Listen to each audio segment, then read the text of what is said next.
పెళ్ళు ఇంకో టీవీ ఇంకో ఆయన వచ్చి లాగేశారు.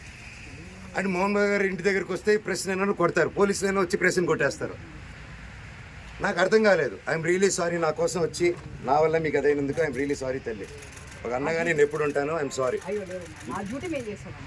బట్ మీరు అంత గట్టిగా పోరాడారు, నిలబడారు. Thank you sir.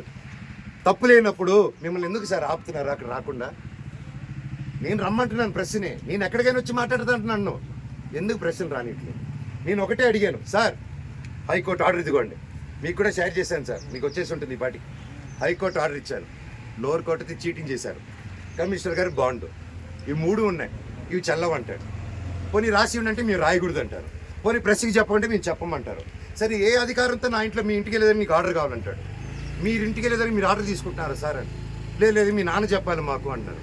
సరే అది కోర్టులో ఉంది సార్, మీరు ఎందుకు మా నాన్న మాట వింటున్నారు? మీరు కోర్టు మాట వినాలి కదా సార్ ఏసీపీ గారు అంటున్నాను. లేదు సీఏ గారు ఏసీపీ గారు లేరు, మోహన్ బాబు గారు చెప్పాలి అంటున్నారు. సార్ ఇది ఎక్కడ సార్? ఇంటి లోపల మా నాన్న లేరు, ఎవరు లేరు.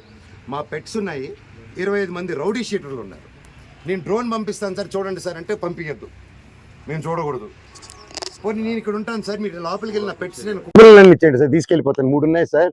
వాళ్ళు నీళ్లు పెడుతున్నారు, ఏం పెడుతున్నారు, ఎండాకాలం మేము చూసుకుంటాను సార్, పిల్లల్లా పెంచుకుంటాం వాటిని. మేము నా కాదు మీరు వెళ్ళి తండ్రి సరే దండం పెట్టుకున్నాను, కాలు పెట్టుకుంటాను సార్ అన్నాను. నేను కళ్ళల్లో నీళ్ళు వచ్చేసింది, ఆ పెట్స్ వచ్చేసి గేటు సందుల్లో మీకు